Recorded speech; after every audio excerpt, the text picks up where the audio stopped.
É impossível viver sem adorar. Todos adoramos. Na maioria das vezes, e grande maioria das vezes, adoramos a pessoa errada ou algo errado, que não devia ser adorado. E também quando adoramos a pessoa que deve ser adorada, nem sempre a adoramos da forma como ela deve ser adorada.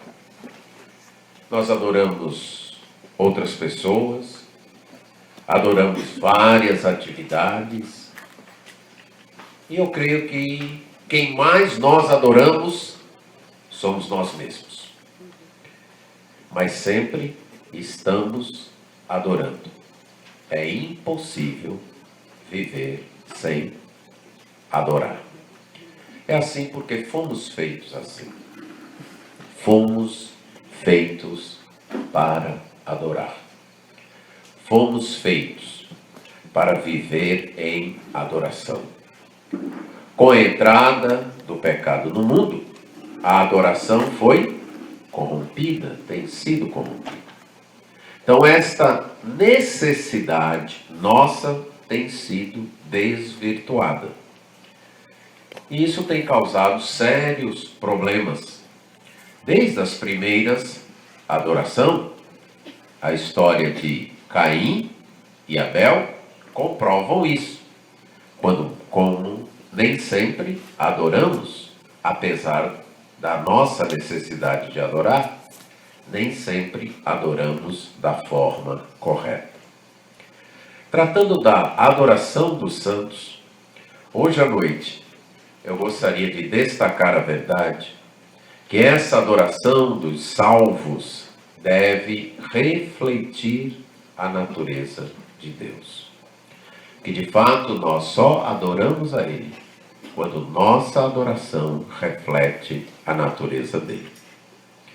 Isso está nas Escrituras declarado pelo próprio Senhor Jesus Cristo, no Evangelho de João, no capítulo 4, versos 1 a 25. Texto que creio ser conhecido de todos vocês. Nesse texto, o Senhor Jesus Cristo ensina sobre a adoração, entre outras coisas. Vamos ler então João, capítulo 4, versos 1 a 25.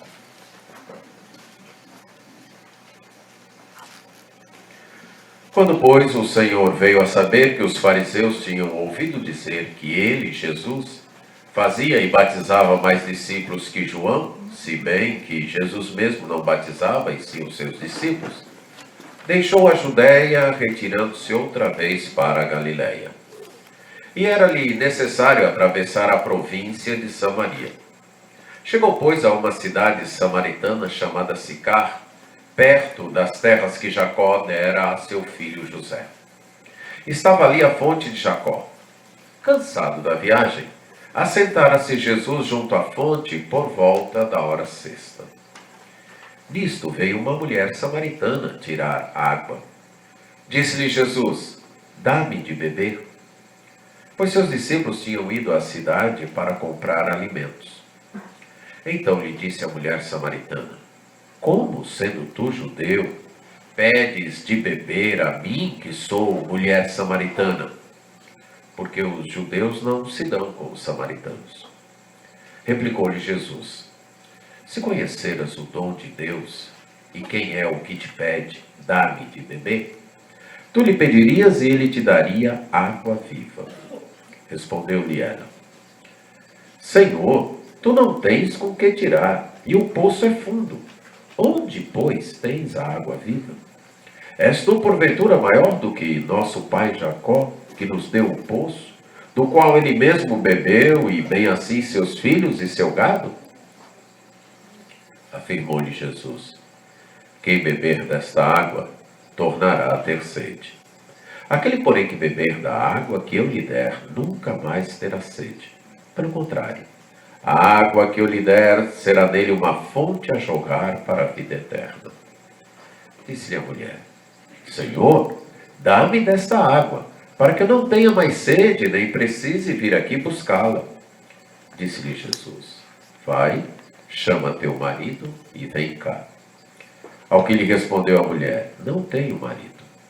Replicou-lhe Jesus: bem disseste, não tenho marido.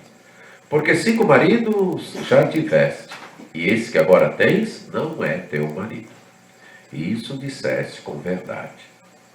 Senhor, disse-lhe a mulher: vejo que tu és profeta. Nossos pais adoraram neste monte. Vós, entretanto, dizeis que em Jerusalém é o lugar onde se deve adorar. Disse-lhe Jesus: mulher, podes crer que a hora vem, quando nem neste monte, nem em Jerusalém adorareis o Pai. Vós adorais o que não conheceis. Nós adoramos o que conhecemos, porque a salvação vem dos judeus. Mas vem a hora, e já chegou, em que os verdadeiros adoradores adorarão o Pai em espírito e em verdade. Porque são esses que o Pai procura para seus adoradores. Deus é espírito, e importa que os seus adoradores o adorem em espírito e em verdade. Eu sei, respondeu a mulher, que há de vir o Messias, chamado Cristo. Quando ele vier, nos anunciará todas as coisas. Disse-lhe Jesus: eu o sou, eu que falo contigo. Vamos orar. Pai eterno, precisamos da tua ação para que a tua palavra diga o que ela realmente diz às nossas vidas e possa produzir o efeito que o Senhor planejou. Isso nós pedimos em nome de Jesus. Amém. Amém. Suponha que eu quisesse homenagear 2 amigos, colegas pastores, aqui presentes até. Vamos pensar no pastor Israel, no pastor Marcos Perim. E eu quero homenageá-los, quero do fundo do meu coração homenageá-los. Sabendo que eles gostam de futebol, eu vou numa loja de artigos esportivos. Eu quero comprar uma camisa de um time para cada um deles. Eu fico ali pensando, olhando, e de repente eu vejo uma camisa. Eu vou homenagear o pastor Israel com essa camisa. Uma camisa branca, com uma listra atravessada preta, e um emblema da Cruz de Malta, mais ou menos aqui em cima. É uma camisa cara, é muito cara, apesar de segunda, mas é cara a camisa. Eu vou homenagear o pastor Israel com essa camisa. Agora falta do pastor Marcos Perim. Aí eu me deparo com a mais bela das camisas, uma camisa verde, com um P aqui no peito, certo? E por ser a camisa do melhor time do mundo, é muito mais cara. Eu preciso vender o meu carro para comprar essas 2 camisas. Eu vendo, mando embrulhar as 2 camisas, trago e presenteio. Os que riram por conhecerem o mau gosto desses 2 colegas quanto a time de futebol, sabem que, apesar de toda boa vontade do meu coração e do grande dinheiro que gastei, eu não iria homenageá-los. Não iria homenageá-los. Certo? De modo que a homenagem depende da natureza do homenageado. E não de quem? Homenageia. E não da intenção, boa vontade de quem homenageia. Então isso é o que ocorre na adoração.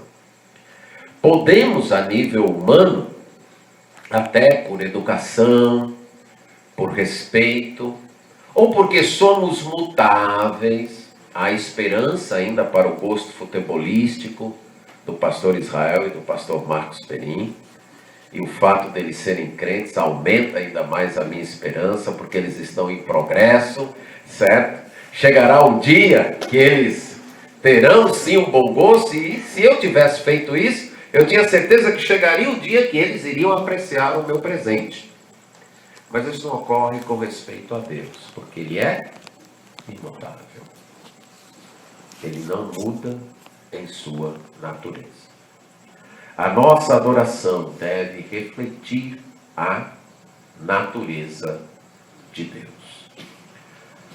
O Evangelho de João, o último evangelho a ser escrito pelo apóstolo João, com um propósito muito claro, que o próprio João declara, capítulo 20, versos 30 e 31, que apesar de Jesus ter feito vários sinais, esses foram escritos para que vocês possam crer que Jesus é o Cristo, o Messias, o Filho de Deus, e crendo vocês tenham vida no seu nome.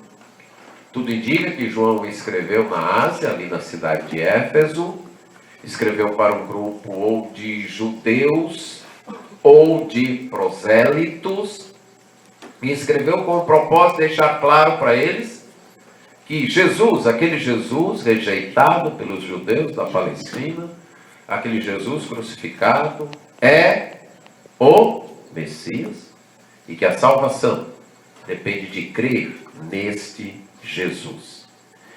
O Senhor Jesus é o Messias prometido, aquele que realizou de modo pleno o propósito redentor de Deus. Ele faz uma introdução, no capítulo 1, versos 1 a 18, quando ele apresenta Jesus como o Logos, a comunicação, a revelação de Deus. Depois ele nos dá o que é chamado livro de sinais, onde ele apresenta os milagres de Jesus, capítulo 1, versos 19, até final de capítulo 11. Então o livro chamado livro da glória, que vai do capítulo 12 até o capítulo 20, e há um apêndice no capítulo 21, onde creio que João escreveu para corrigir um pensamento que estava errado na sua comunidade. O texto, então, que nós estamos lendo está nesse livro que é chamado Livro dos Sinais, capítulo 19 até final de capítulo 11, onde nós temos o testemunho de João Batista quanto a Jesus, dizendo que apesar de Jesus ter vindo depois, Jesus é maior do que ele. E já ao retratar o testemunho de João Batista, João, o autor do Evangelho, vai nos dizendo o que ele quer mostrar a respeito do Senhor Jesus. Que Jesus é superior e o que excede a tudo. O primeiro sinal, lá em Caná da Galileia, demonstra isso. E nessa parte do livro nós temos o que é chamado um inclusio, ou emolduramento, onde João, então, através da mesma localidade, uma técnica narrativa muito utilizada pelos autores da Bíblia, de várias maneiras, mas João escolhe a questão geográfica. Capítulo 2 até final de capítulo 4, no início nós temos um milagre em Caná da Galileia, e no final do capítulo 4, outro milagre em Caná da Galileia. E nessa moldura desses dois milagres na mesma cidade, João então nos mostra como Jesus supera, ultrapassa tudo o que havia sido dito antes. E o primeiro milagre demonstra muito isso. O vinho novo que veio depois, contrariando todos os costumes da época, era o vinho, foi o vinho melhor. E João já está querendo nos dizer isso. Jesus veio depois, mas ele é o melhor. Ele supera a todos. Depois João nos mostra que Jesus, nas palavras do próprio Jesus, é o novo templo. Aquele que vai destruir esse santuário e em 3 dias o reconstruir. E João interpreta para nós que depois eles perceberam que Jesus estava se referindo ao seu corpo. Jesus é o novo templo. O antigo templo era apenas uma foto de algo futuro. Um tipo, uma figura, um sinal que apontava para o verdadeiro templo. A seguir temos o diálogo com Nicodemos, E Jesus então é aquele que através dele, ele tanto anuncia como através dele se realiza o novo nascimento, ou o nascimento de cima, o superior nascimento, o nascimento que de fato salva as pessoas. Nas palavras de João Batista, o último testemunho de João Batista, retratado no livro, ele é o noivo. Aquele que vem depois do amigo, mas por ser o noivo, é muito mais importante do que o amigo. E por isso o amigo sai de cena, para que o noivo cumpra o seu papel. Ele é aquele que veio de cima, é a explicação final de João no capítulo 30, aliás, no capítulo 3, e que revela de forma plena, pois o Espírito não lhe foi dado por medida. A partir daí, João narra o episódio que temos. Jesus preferiu sair da Judéia por conta de uma questão levantada com os fariseus a respeito dele estar batizando mais do que João Batista. E ele prefere o caminho da Samaria, o caminho mais curto, apesar de passar pela Samaria. Seria uma caminhada aí de 3 dias, mais ou menos como uma caminhada de Juazeiro até Iguatu, certo? Uma caminhada aí de uns 3 dias. A Samaria não era bem vista pelos judeus. Houve a divisão do reino, quando eles abandonaram a dinastia davídica e abandonaram o templo. Abandonaram as 2 casas ordenadas e estabelecidas por Deus. A casa davídica e a casa da adoração, a casa do templo. E decidiram ter uma outra dinastia, que se tornaram várias dinastias, e outras casas para adoração, em Betel e em Dan. Depois, houve o exílio. E outras pessoas foram trazidas para Samaria.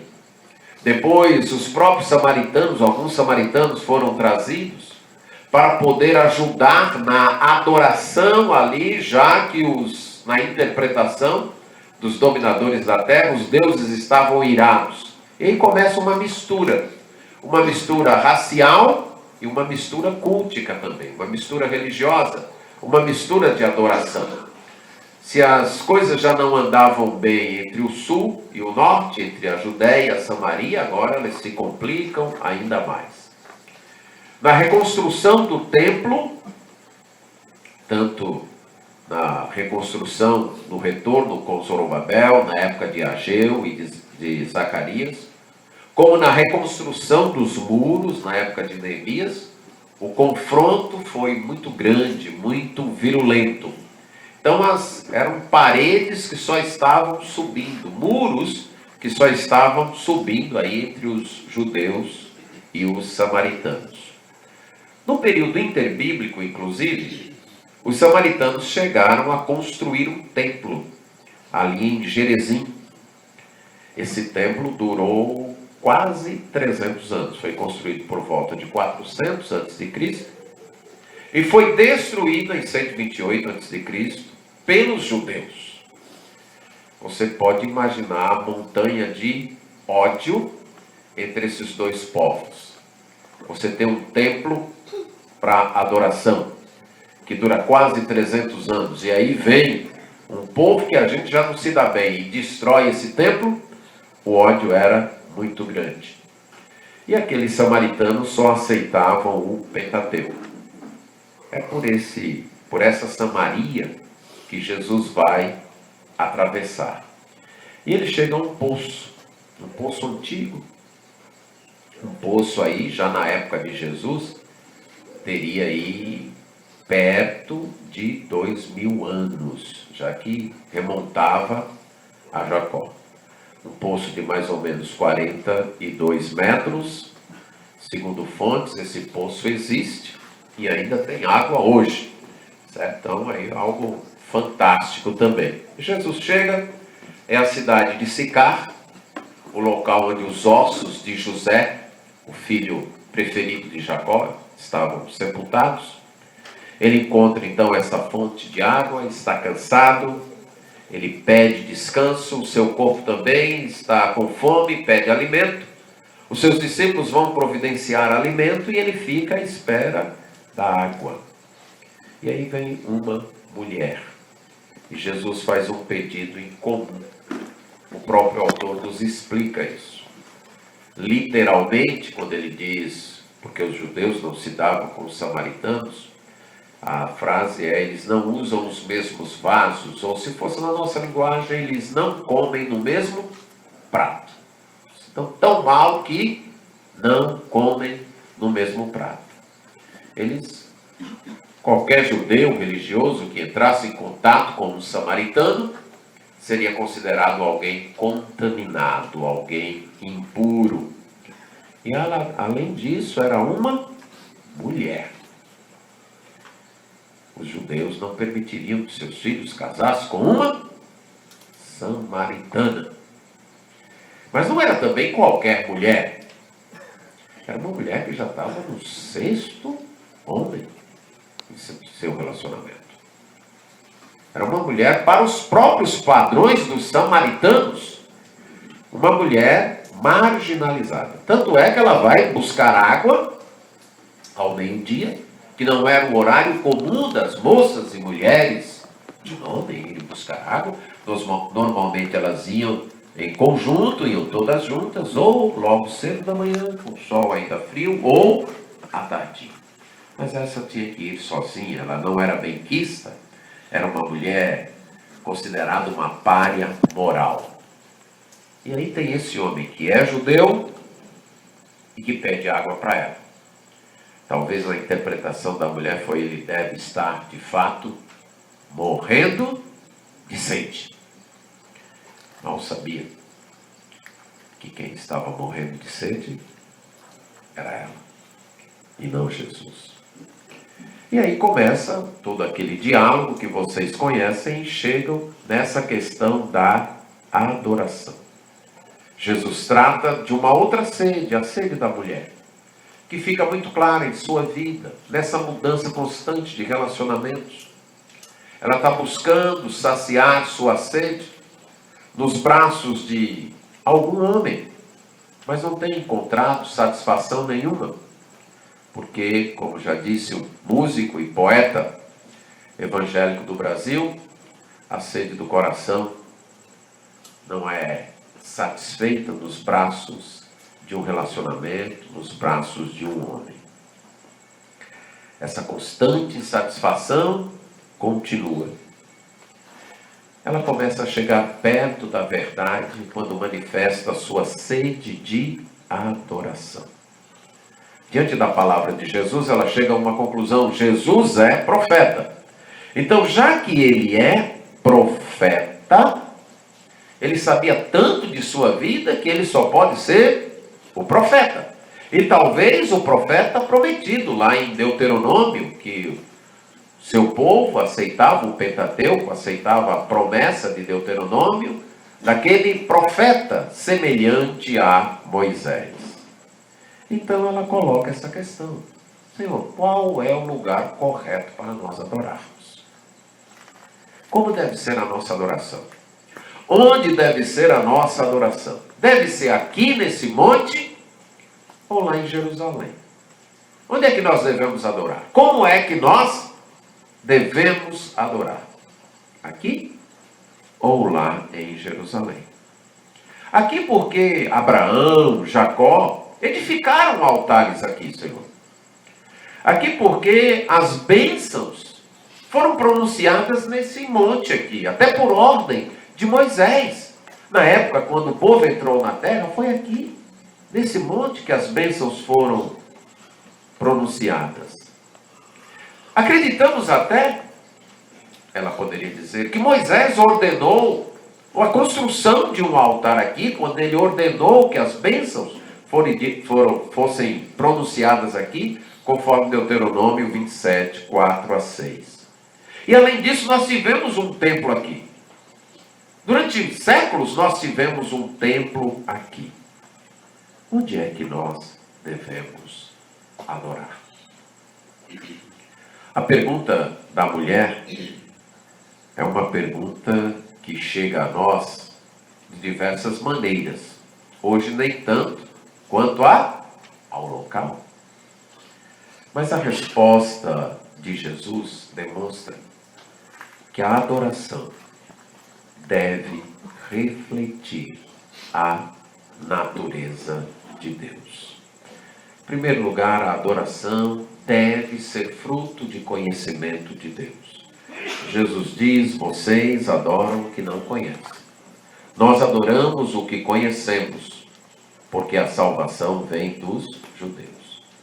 Vocês não aceitam a revelação completa, vocês só aceitam os 5 primeiros livros. Já os judeus foram os escolhidos por Deus para serem os veículos, o canal da revelação. Conforme as palavras de Paulo em Romanos 3:2, a ele foi concedido serem os oráculos da revelação de Deus. Eles estão no curso da revelação salvadora de Deus. Nas palavras de Jesus, nós percebemos que a adoração inclui a salvação. O tema, a adoração dos salvos, é muito apropriado e reflete isso. A adoração inclui a salvação. Os judeus, então, até então, Jesus mostra para a mulher que como os samaritanos adoravam ou sem conhecer, não tinham o conhecimento, os judeus tinham até então. Por quê? Porque eles tinham a revelação e eles foram os veículos de Deus para trazer a salvação. O modo da revelação na antiga aliança, naquela dispensação, fora revelado aos judeus. Adorar a Deus inclui conhecer a revelação salvadora de Deus pelo canal que Ele, pelo meio que Ele estabeleceu. Porque Deus se faz conhecido através da sua salvação, da realização da sua salvação. Nos nossos embates sobre a adoração, precisamos tomar cuidado para não deixar que as questões quanto à adoração encubram o testemunho que temos de dar sobre a salvação. Fomos chamados para anunciar o Evangelho do Senhor Jesus Cristo. Fomos chamados para proclamar ao mundo perdido a salvação. Anunciar o Messias que salva. O Messias que resgata. O Messias que transforma. Vamos tomar cuidado para não permitir que outras questões tirem essa missão do nosso coração. Ou produzam um desgaste tal entre nós, que talvez não venhamos fazer outra coisa do que debater isso e deixar de cumprir o nosso propósito. Proclamar a salvação do Senhor Jesus Cristo. Proclamar ao mundo perdido, ao mundo carente, aquele que de fato pode salvar. Essas questões têm sim o seu lugar. São necessárias. Mas devemos dar a elas a devida medida. Lembrando o nosso papel aqui. Jesus não permitiu que a disputa quanto ao local da adoração o impedisse de evangelizar aquela mulher considerada uma pária moral, tanto por judeus como por seu próprio povo, os samaritanos. A adoração deve refletir o caráter de Deus. E esse Deus é Salvador.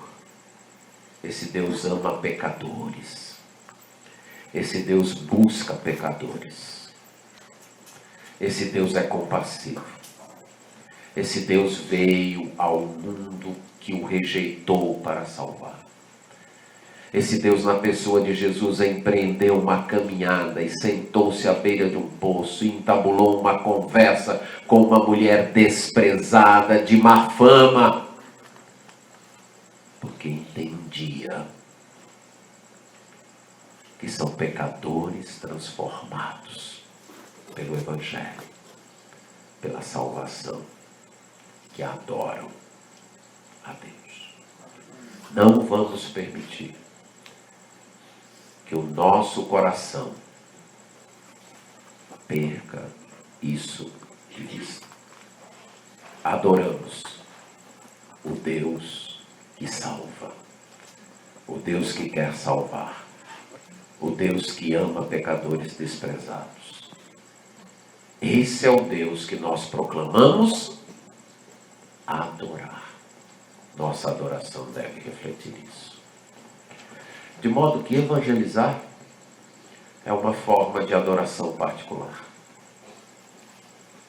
Ir atrás das pessoas, entabular conversas com elas, sujeitar-se inclusive a ser mal interpretado pelos outros como pelos próprios discípulos, e quando chegando, ele está conversando com uma mulher e não é qualquer mulher não.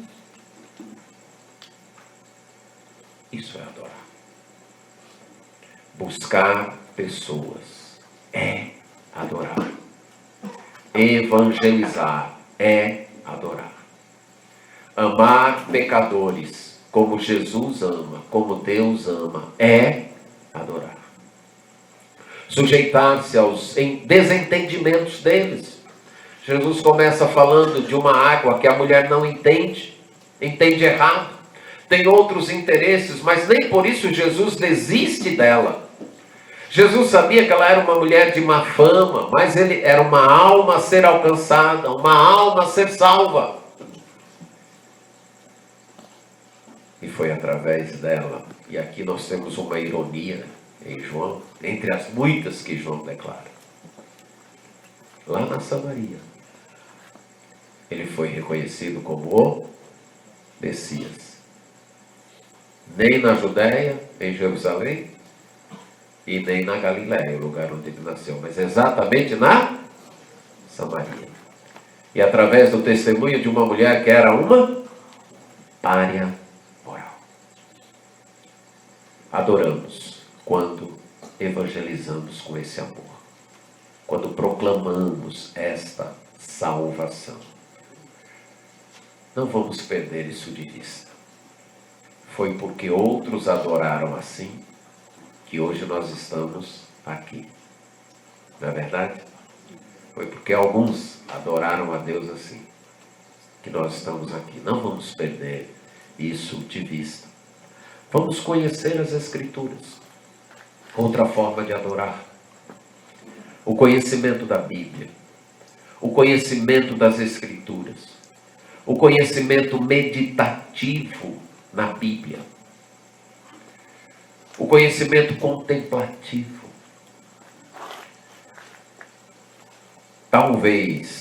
Talvez você enfrente as mesmas lutas que eu enfrento, de no meio de tantas atividades e necessidades das pessoas, achar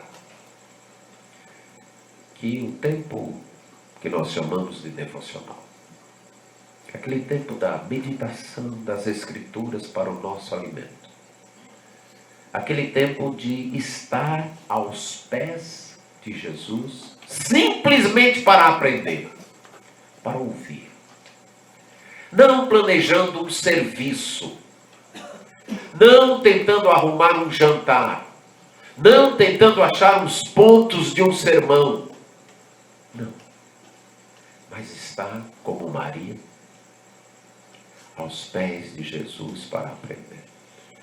Se você tem um temperamento semelhante ao meu, você pode até achar que isso é perda de tempo. Tanta coisa para fazer aí fora. E a gente gastando tempo aqui, meditando. Talvez, se você sinta as pressões que eu sinto, talvez, pressões mundanas e carnais, do tipo, eu tenho valor pelo meu desempenho. Eu tenho valor pela minha utilidade. O que me faz ter valor é a minha produção. É a quantidade de atividades que realizo. É a quantidade de conferências que faço por ano, é a quantidade de pregações, é a quantidade de programas que a minha igreja realiza e que eu estou à frente, a quantidade de aulas que eu dou, a quantidade de evangelismos que eu faço. Isso é salvação por obras. É encontrar nosso valor diante de Deus com base nos meus méritos, nas minhas realizações. Nós temos valor não por causa daquilo que nós fazemos, mas por causa daquilo que Deus fez por nós. Ele nos criou. Ele enviou o seu Filho para morrer na cruz por nós. O nosso valor reside nisso. E somente nisso. Enquanto estivermos encontrando nosso valor, nossa identidade, no desempenho, na posição que ocupamos, nos cargos que já ocupamos, nós estaremos negando o Evangelho da Graça. Talvez pregando o Evangelho da Graça e vivendo um Evangelho muito sem graça. Ou até da desgraça. De nos compararmos, de nos avaliarmos, cheios de insatisfações e de frustrações, talvez por não termos sido reconhecidos como achamos que deveríamos ter sido reconhecidos. Mas quando, tal qual Jesus, entendemos, como ali em João 12, de onde eu vim, qual o meu propósito aqui e para onde eu vou, fica muito fácil tirar a túnica, colocar o avental de escravos e lavar os pés uns dos outros. Mas enquanto nós acharmos que o nosso valor depende de desempenho, depende da honra que os homens nos dão, depende da posição que ocupamos, depende da consideração das pessoas, não seremos adoradores. Não seremos. Seremos Marta, estressadas, tentando preparar um jantar, deixando enquanto servimos a amargura dominar o coração, a ponto de se queixar para Jesus. Jesus não está vendo não, Maria aí nos teus pés, enquanto eu me acabo aqui.